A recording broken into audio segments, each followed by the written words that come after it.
안녕하세요. 책 읽어주는 힐링 한담입니다.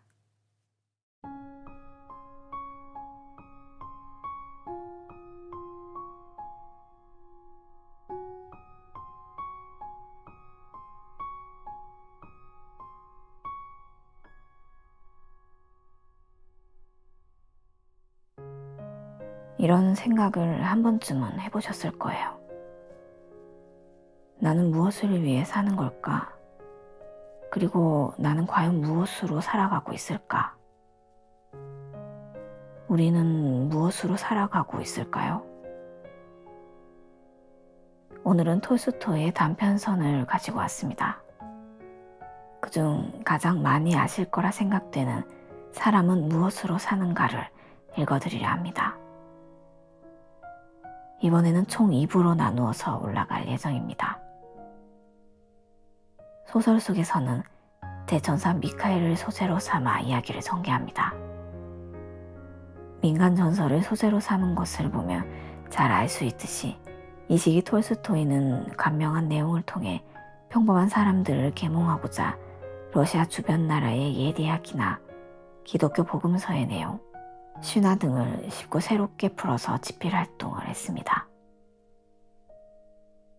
이 작품 속에서 톨스토이는 등장인물을 통해 사람의 마음속에는 무엇이 있는가, 사람에게 무엇이 주어지지 않았는가, 사람은 무엇으로 사는가 하는 세 가지 질문을 던지고 답합니다.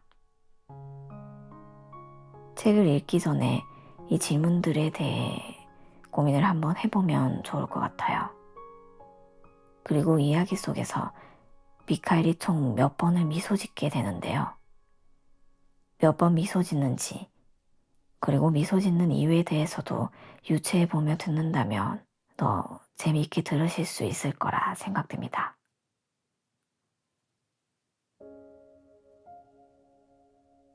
톨스토이 단편선, 권희정 김은경 옮김, 이일선 그림, 인디북.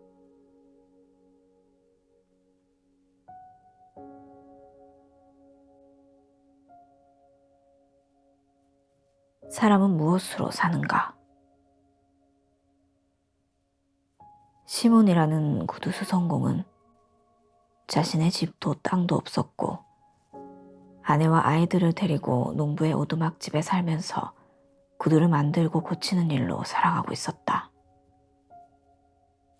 그런데 품값은 쌌지만 빵은 비쌌기 때문에 시몬이 번 돈은 먹을 것을 사는 데 다 쓰였다. 시몬과 그의 아내는 겨울옷으로 양가죽 외투가 단 한 벌 있었는데 그마저도 다 낡고 해졌으며 시몬은 벌써 2회째 새 양가죽 외투를 장만해야겠다고 생각하고 있었다. 겨울이 오기 전 시몬은 돈을 조금 모았다. 삼루블 지폐는 아내의 장롱 속에 숨겨져 있었고 마을 사람들에게 빌려준 돈이 5루블 20코페이카쯤 있었다. 그래서 어느 날 아침 시몬은 양가죽 외투를 사기 위해 마을에 갈 채비를 했다. 시몬은 위도 뒤에 솜을 넣은 아내의 무명 웃옷을 입고 그 위에 자신의 천 외투를 걸쳤다. 3루블 지폐는 호주머니에 넣고 나뭇가지를 잘라 지팡이로 삼은 뒤 점심을 먹고 출발했다. 빌려주었던 5루블을 받아서 이 3루블과 합하면 겨울에 입는 양가죽 외투를 충분히 살 수 있겠지? 시몬은 생각했다. 시몬은 마을에 도착해서 한 농부의 오두막집을 방문했지만 농부는 집에 없었다. 농부의 아내는 다음 주에 돈을 갚겠다고 약속했을 뿐 돈을 갚지 않았다. 또 다른 농부를 찾아갔다. 그 농부는 돈이 한 푼도 없다고 맹세하면서 시몬이 수선해준 구두 고침값 20코페이카만 줄 뿐이었다. 시몬은 하는 수 없이 외상으로 양가죽 외투를 사려고 했지만 상인은 시몬을 믿으려 하지 않았다. 우선 돈을 가져오시오. 그럼 원하는 가죽을 고를 수 있을 거요. 외상값을 받아내기가 얼마나 어려운지 잘 알지 않소. 결국 시몬이 한 일은 구두를 수선했던 값으로 20코페이카를 받고 한 농부가 가죽창을 갈아달라고 맡긴 펠트 장화 한 켤레를 받았을 뿐이었다. 마음이 몹시 상한 시몬은 20코페이카로 몽땅 보드카를 사 마신 다음 양가죽 외투도 사지 못한 채 집으로 향했다. 아침에는 몸이 얼어붙을 듯이 추웠지만 보드카를 마신 지금은 양가죽 외투를 입지 않았는데도 따뜻했다. 시몬은 지팡이를 쥔 손으로 언 땅을 두드리며 또 다른 손으로 펠트 장화를 흔들면서 터벅터벅 걸어갔다. 그리고 혼자 중얼거렸다. 양가죽 외투를 입지 않았지만 정말 따뜻해. 술을 한 잔 걸쳤더니 그 술이 내 온 혈관을 따라 흐르는군. 그래, 양가죽 외투 따윈 필요 없어. 그럭저럭 살고 있고 아무것도 걱정하지 않아. 그게 바로 나라는 사람이지 뭘 근심해? 난 양가죽 외투가 없어도 살 수 있어. 필요하지 않아. 물론 아내는 안달할 거야. 그래도 분명 온종일 일하고도 돈을 받지 못하는 건 한심한 일이야. 만약 그 돈을 가져오지 않으면 정말이지 빼앗아 버리고 말겠어. 도대체 20코페이카로 내가 뭘 할 수 있지? 한 잔 걸치는 게 고작이야. 너희들은 돈이 없어 쩔쩔 맨다고 말하지. 그래, 그럴지도 몰라. 하지만 난 어떻지? 너희들은 집도 있고 소도 있고 모든 걸 가졌어. 난 이렇게 입고 있는 게 전부야. 당신은 곡물을 재배해서 먹지만 난 모든 곡식을 사야 해. 난 매주 빵을 사는 데만 3루블을 써야 해. 이제 집에 돌아가면 빵도 떨어졌을 테고 그러면 또 1루블 50코페이카를 써야 해. 그러니까 제발 변명 같은 거 하지 말고 내게 진 빚을 갚아. 이제 시몬은 길 모퉁이에 있는 교회에 거의 이르게 되었다. 그런데 교회 뒤에서 뭔가 희끄무레한 것이 보였다. 햇빛이 희미해지고 있어서 시몬은 그게 무엇인지 알 수 없었다. 그는 물끄러미 쳐다보았다. 전에는 흰 돌이 없었는데 소인가? 소처럼 보이진 않아. 머리가 사람 같지만 너무 하얗잖아? 게다가 사람이 저런 곳에서 뭘 할 수 있겠소? 시몬은 가까이 다가갔고 그러자 뚜렷이 보이기 시작했다. 놀랍게도 정말로 사람이었고 살았는지 죽었는지 벌거숭이로 앉아서 아무런 움직임 없이 교회에 기대어 있었다. 시몬은 공포에 사로잡혔다. 누군가 이 사람을 죽이고 발가벗긴 후 저곳에 버렸을 거야. 쓸데없이 참견했다간 나중에 무슨 변을 당할지 모르는 일이야. 시몬은 계속 걸었다. 그 남자가 보이지 않도록 교회 앞으로 지나갔다. 그렇게 얼마간 걸어가다가 뒤를 돌아봤을 때 그 남자가 더 이상 교회에 기대어 있지 않고 움직이는 것을 발견했다. 마치 자신을 바라보고 있는 것 같았다. 시몬은 더 큰 두려움에 휩싸였다. 저 남자에게 돌아가야 할까? 아니면 그냥 가야 할까? 가까이 가면 뭔가 무서운 일이 일어날지도 몰라. 저 남자가 어떤 사람인지 누가 알겠어? 좋은 일로 여기에 온 건 아닐 거야.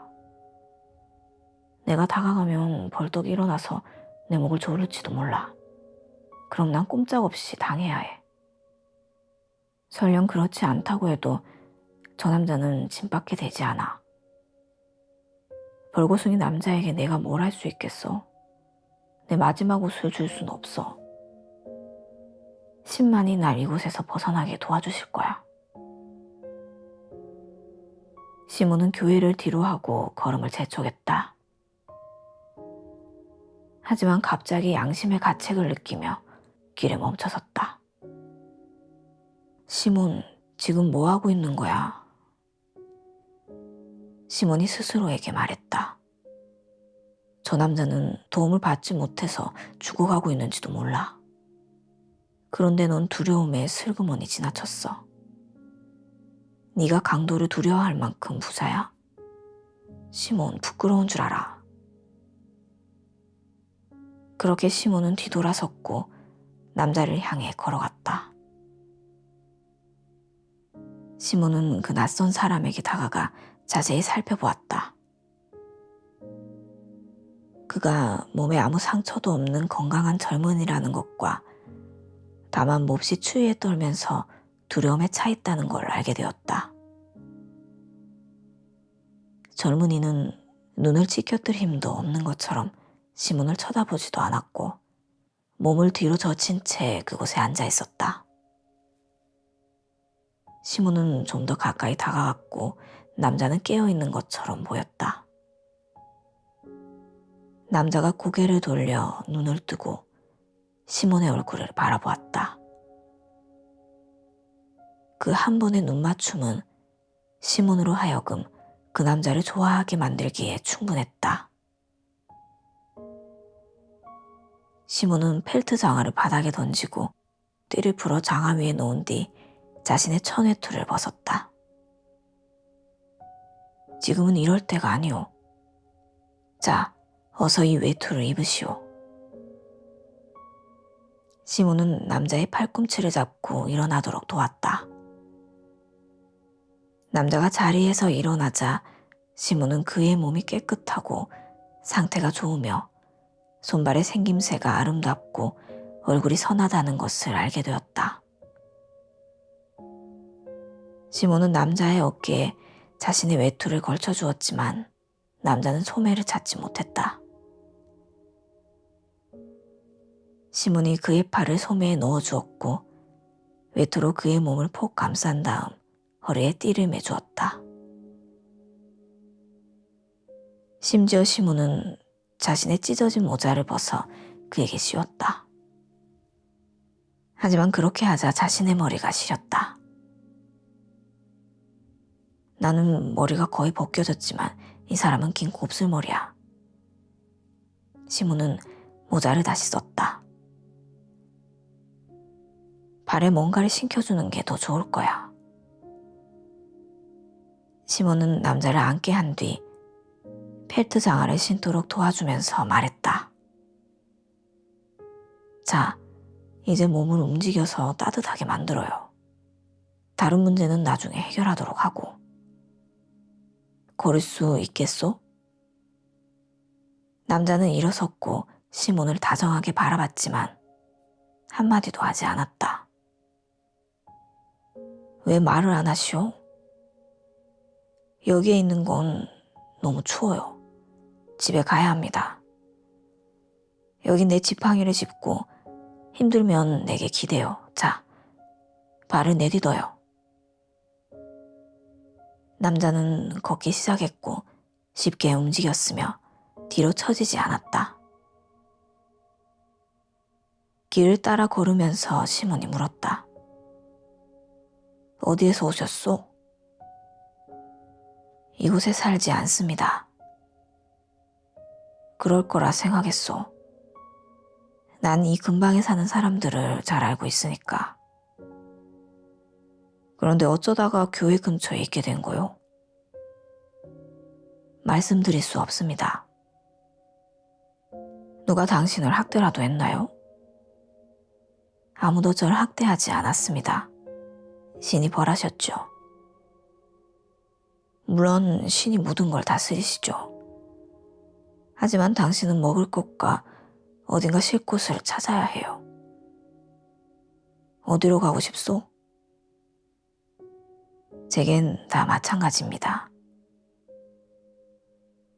시몬은 깜짝 놀랐다.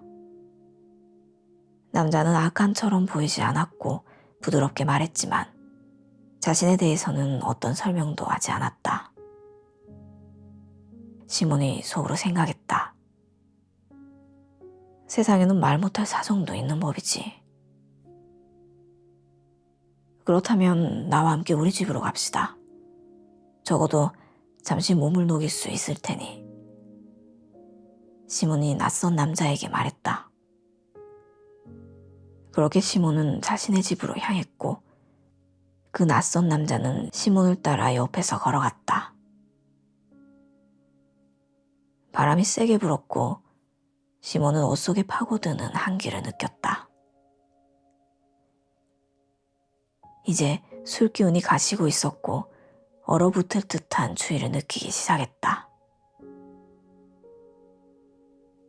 시몬은 코를 훌쩍거리며 솜을 넣은 아내의 웃옷으로 몸을 더 꼭 감싸면서 걸어갔다. 그리고 속으로 생각했다. 아, 양가죽 외투. 입고 있던 외투마저 남에게 벗어주고 게다가 벌거벗은 남자를 데리고 집으로 가고 있어. 아내는 반기지 않을 거야. 아내를 생각하자 시몬은 슬퍼졌다.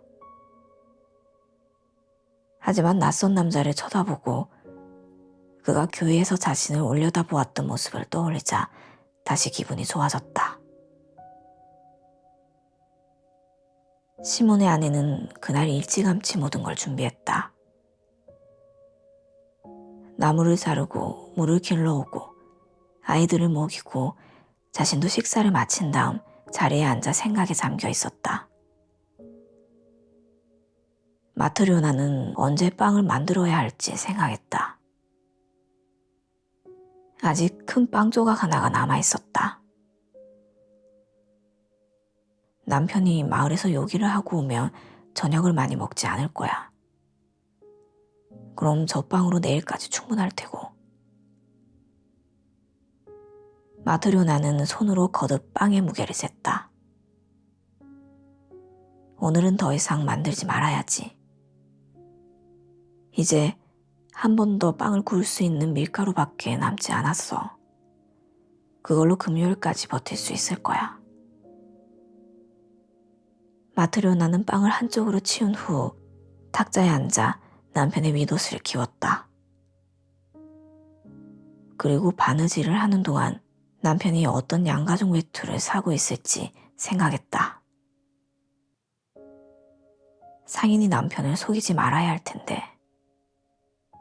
내 착한 남편은 지나치게 성실하고 정직해서 아무도 속이지 못하지만 어린 아이들조차도 남편을 속일 수가 있거든.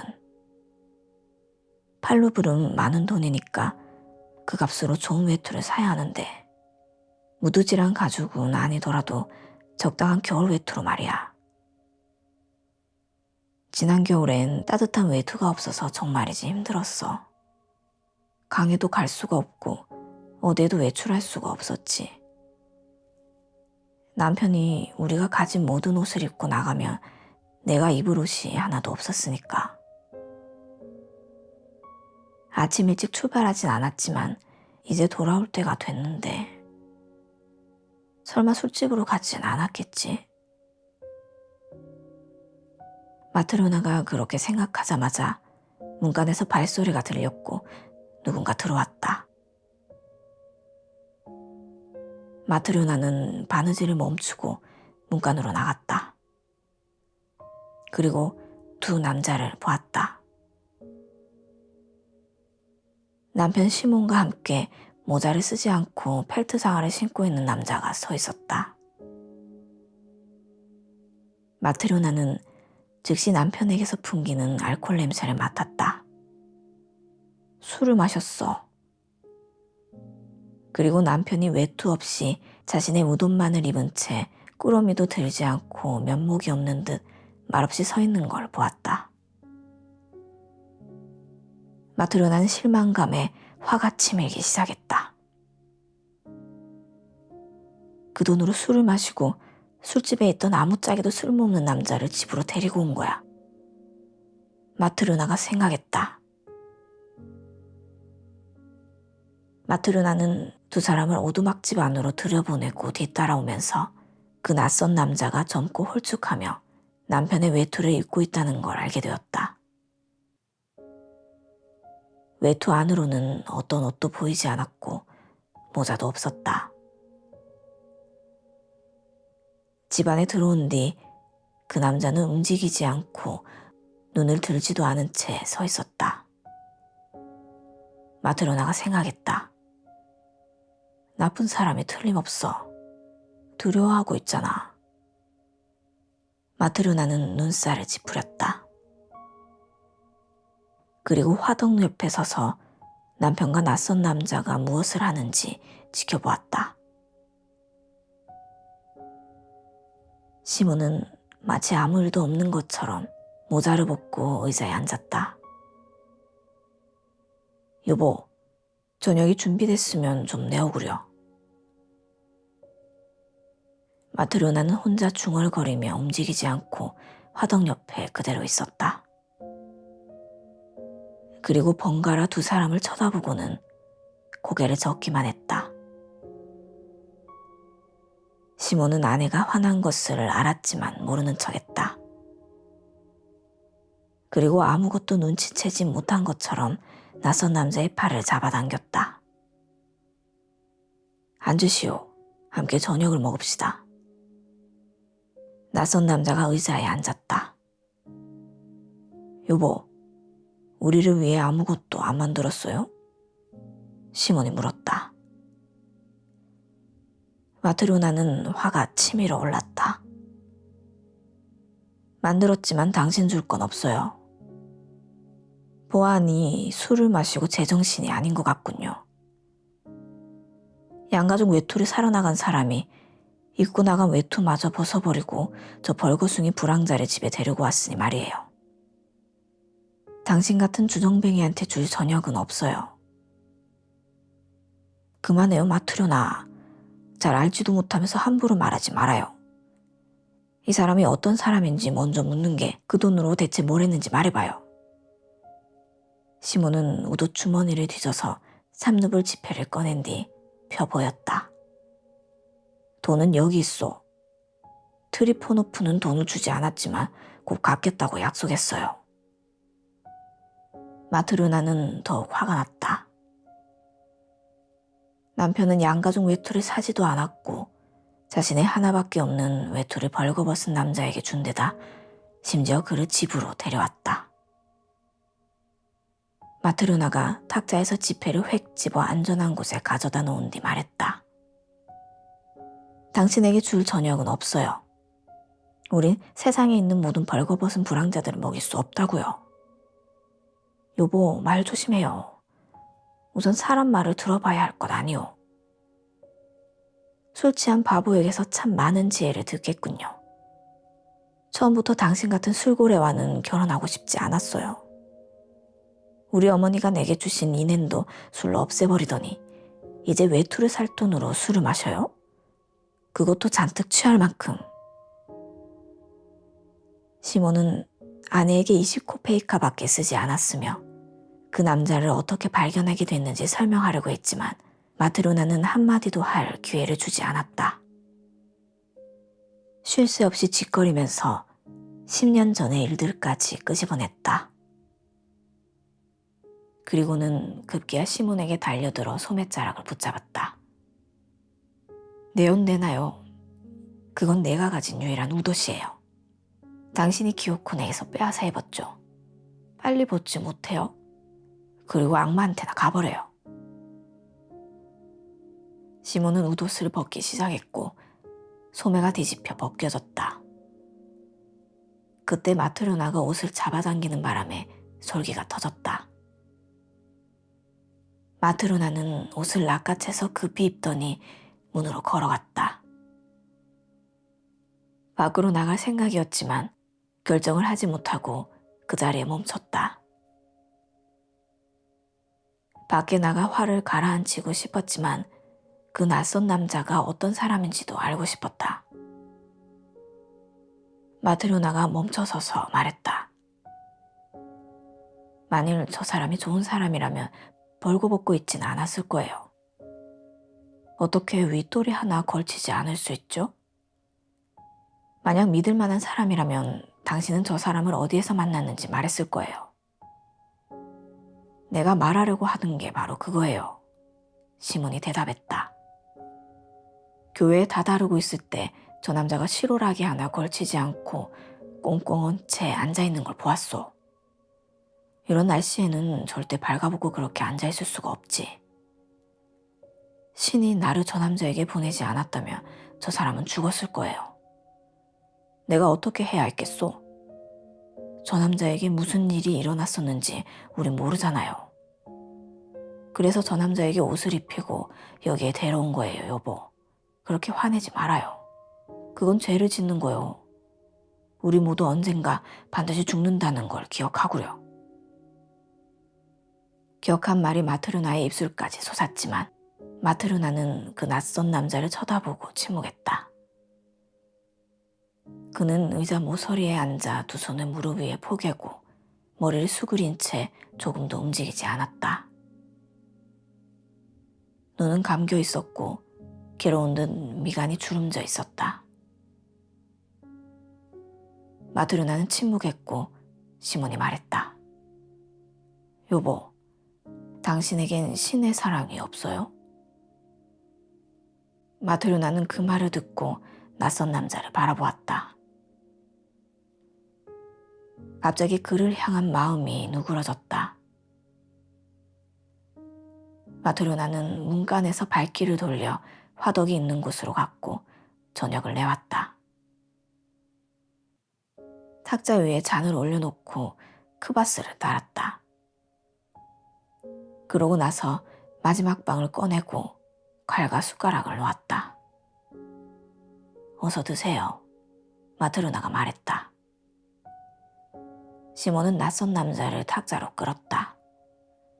젊은이, 자리에 앉으시오. 시몬이 빵을 잘라 잘게 부순 뒤 스프에 넣었고 두 사람은 먹기 시작했다. 마트르나는 탁자 기둥위에 앉아 손으로 턱을 괴고 낯선 남자를 쳐다보았다. 낯선 남자가 불쌍하게 생각되었고 그리고 좋아지기 시작했다. 그러자 곧 남자의 얼굴이 환해졌다. 미간이 더 이상 주름져 있지 않았고 그가 눈을 들어 마트르나를 보며 미소를 지었다. 저녁 식사가 끝나자 마트르나가 탁자를 치우고 나서 낯선 남자에게 묻기 시작했다. 어디에서 왔어요? 이곳에 살지 않습니다. 그런데 어쩌다가 그곳에 있게 됐죠? 말씀드릴 수가 없습니다. 강도를 만났나요? 신이 벌하셨습니다. 그래서 벌거숭이로 그곳에 누워 있었어요? 네, 벌거벗고 추위에 얼어붙어 있었죠. 시몬이 저를 보고 가엾게 여겼습니다. 자신의 외투를 벗어서 저에게 입히고 이곳에 데려왔죠.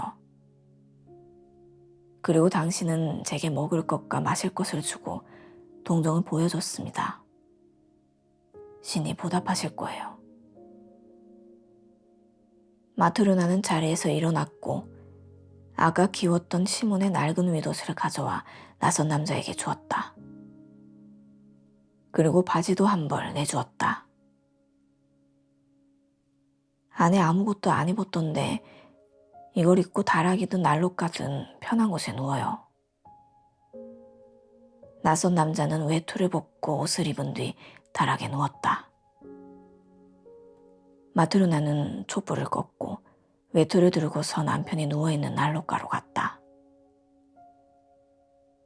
마트르나는 외투 자락으로 몸을 덮고 자리에 누웠지만 잠이 오지 않았다. 그 낯선 남자가 머릿속에서 떠나지 않았다. 그가 마지막 남은 빵을 먹었고 내일 먹을 게 아무것도 없으며 자신이 내어준 위독과 바지를 생각하자 마트르나는 몹시 슬펐다. 그러나 자신을 보며 미소 짓던 모습을 떠올리자 다시 기분이 좋아졌다. 마트르나는 오래도록 깨어 있었고 시몬 역시 깨어 있다는 걸 알게 되었다. 시몬이 자신 쪽으로 외투를 끌어당겼다.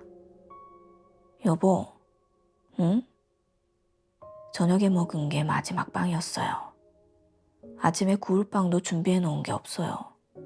내일 어떡하죠? 이웃에 사는 마사한테 좀 얻을 수 있을지 모르겠네요. 살아있다면 먹을 걸 찾게 될 거예요. 마트로 나가 잠시 가만히 누워있다가 물었다. 좋은 사람 같은데 왜 자신이 누군지 말하지 않을까요? 이유가 있을 테죠.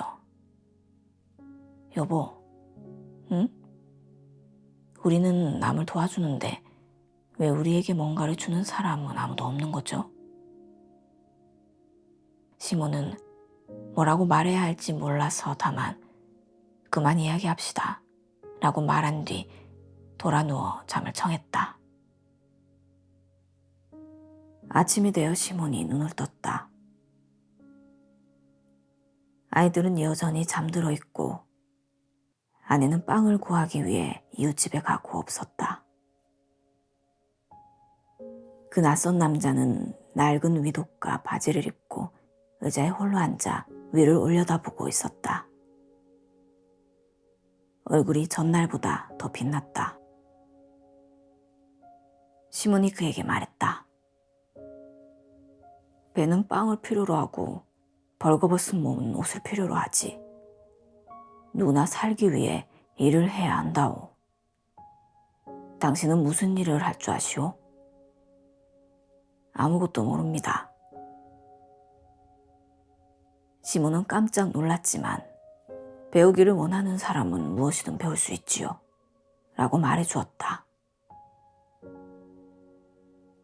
사람이 일을 한다면 저 역시 해야지요. 이름이 뭐요? 미카엘입니다. 미카엘, 자신에 대해 말하고 싶지 않다면 그건 알아서 할 일이지만 당신은 스스로 생계를 유지해야 해요. 내가 말하는 대로 일을 한다면 음식과 잘 곳을 제공하리다. 신의 보답이 있으시기를. 배우겠습니다. 무엇을 해야 하는지 가르쳐 주세요. 시몬은 실을 꺼내 엄지손가락에 걸고 꼬기 시작했다. 아주 쉽소. 보시오. 미카엘은 시몬이 하는 걸 지켜보았고 시몬처럼 자신의 엄지손가락에 실을 걸고 요령을 파악해 실을 꼬기 시작했다. 그러고 나서 시몬은 그 실에 밀을 바르는 법을 가르쳐 주었다. 미카엘은 이 일 역시 능숙하게 해냈다. 그 다음 시몬은 그 뻣뻣한 실을 어떻게 꼬아서 어떻게 꿰매는지 가르쳐 주었고 미카엘은 이 일 또한 금세 배웠다.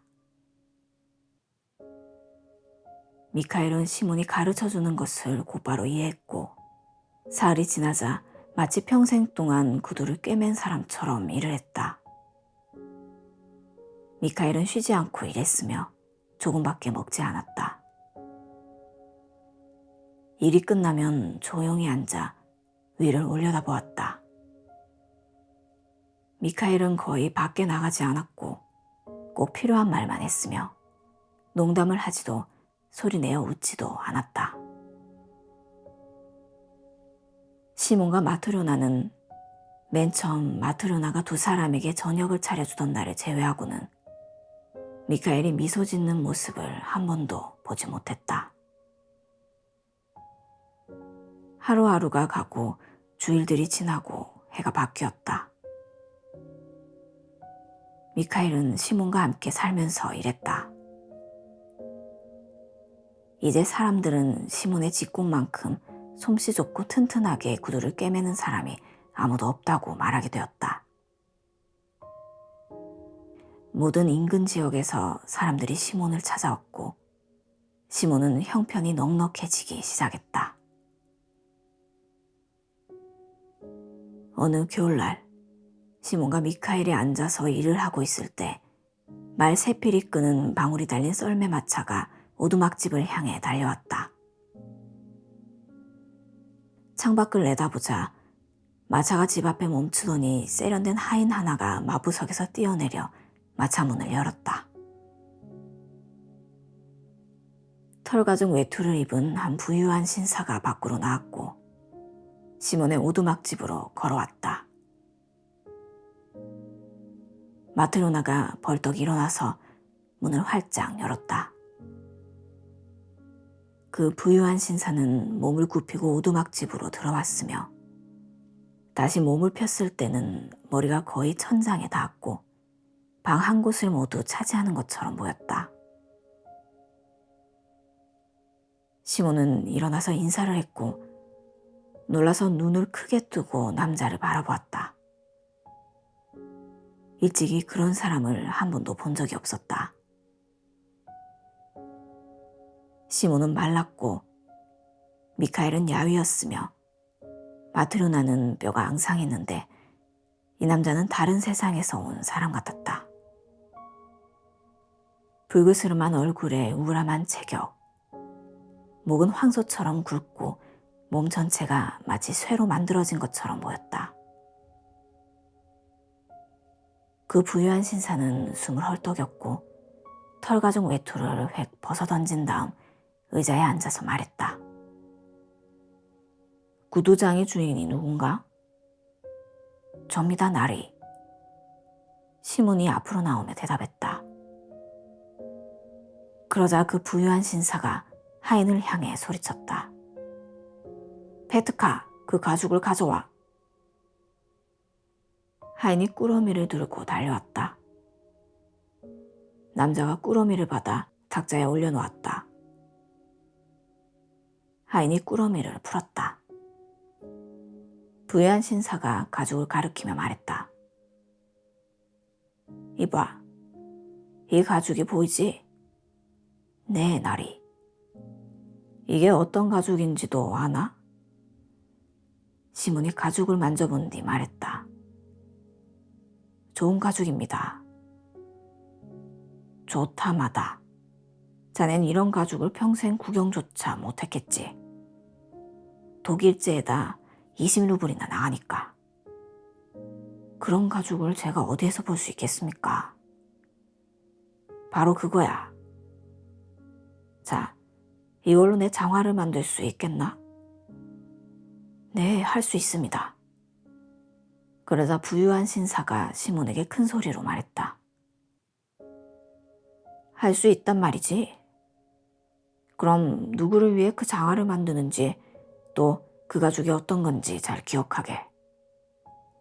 자네는 내가 1년 동안 신을 수 있는 모양이 변하지도 깨면 내가 터지지도 않는 장화를 만들어야 해. 그렇게 할 수 있다면 저 가죽을 자르되 할 수 없다면 없다고 말하게. 경고하건대 만약 그 장화가 1년 안에 뜯어지거나 모양이 변하면 자네를 감옥에 보내버릴 테니까. 만약 1년 동안 뜯어지지 않고 모양이 변하지도 않으면 그 수고비로 10루블을 주지. 시몬은 더러 겁이 났고 뭐라고 말해야 할지 몰랐다. 시몬이 미카엘을 흘끗 쳐다보며 팔꿈치로 슬쩍 찌르면서 속삭였다. 이 일을 맡을까? 미카엘은 마치 네, 맡으세요 라고 말하듯 고개를 끄덕였다. 시몬은 미카엘의 말에 따랐고 1년 내내 모양이 변하거나 뜯어지지 않는 장화를 만들겠다고 약속했다. 그 부유한 신사는 하인을 불러 자신의 왼쪽 다리에서 장화를 벗기라고 말한 뒤 다리를 쭉 뻗었다. 치수를 재게. 시몬은 종이자를 17인치 길이로 이어붙여서 판판하게 편 다음 무릎을 꿇고 앞치마로 손을 깨끗이 닦았다. 부유한 신사의 양말을 더럽히지 않기 위해서였다. 그리고 치수를 재기 시작했다. 발바닥을 재고 발등을 둘러잰 뒤 장단지를 재기 시작했지만 종이자가 너무 짧았다. 남자의 장단지는 대들보만큼이나 굵었다.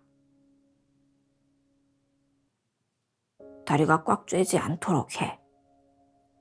시몬은 종이자를 더 이어붙였다. 부유한 신사는 오른쪽 발가락을 실룩실룩 움직거리며 오두막집을 둘러보다 미카엘을 발견했다. 저 사람은 누군가? 제 직공입니다. 장화를 꿰맬 사람이지요. 남자가 미카엘에게 말했다. 이봐, 1년 동안 신을 수 있는 신발을 만들어야 한다는 걸 명심해.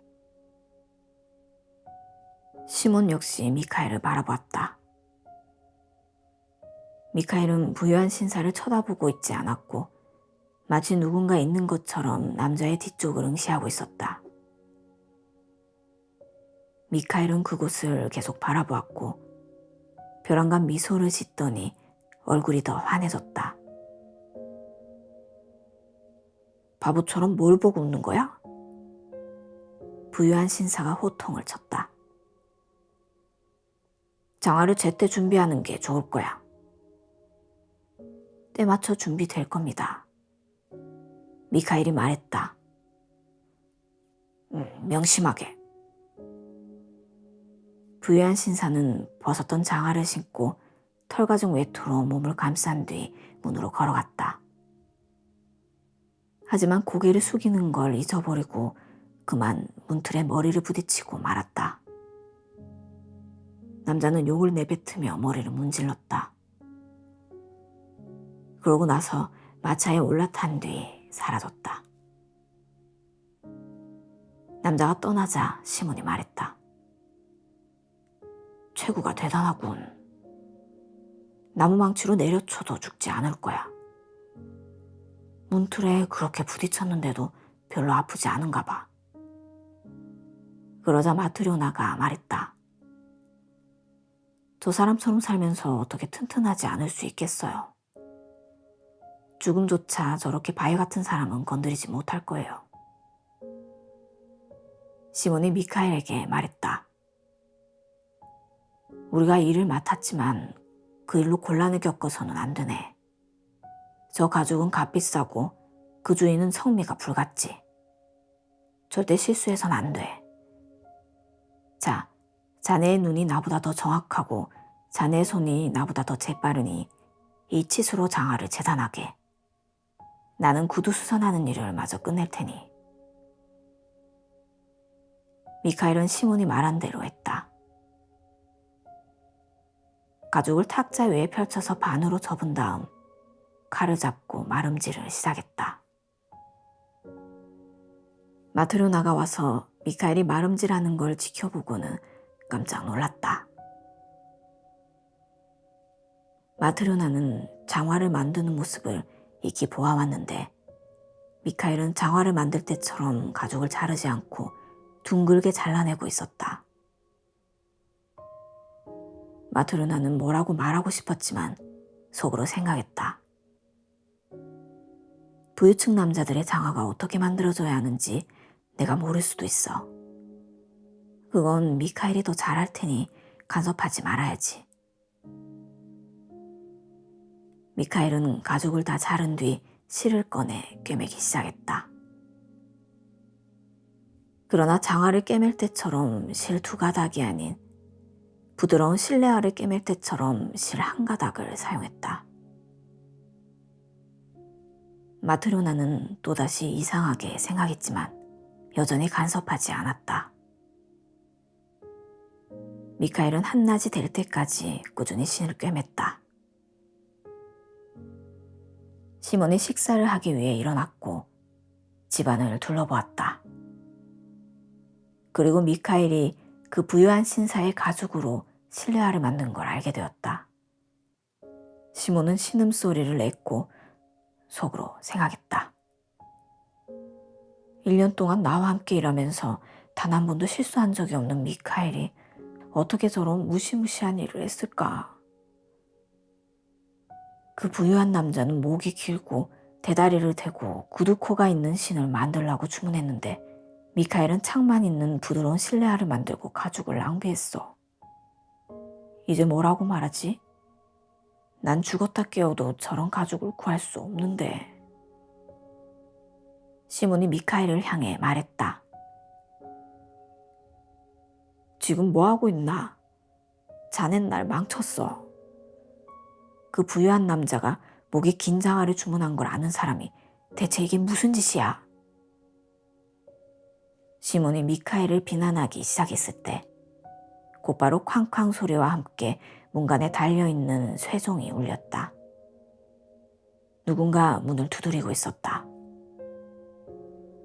창밖을 내다보자 어떤 남자가 자신이 타고 온 말을 붙들어 매고 있었다.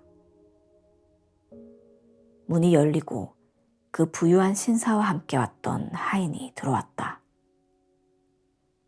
안녕하세요. 무슨 일로 오셨습니까? 시몬이 물었다.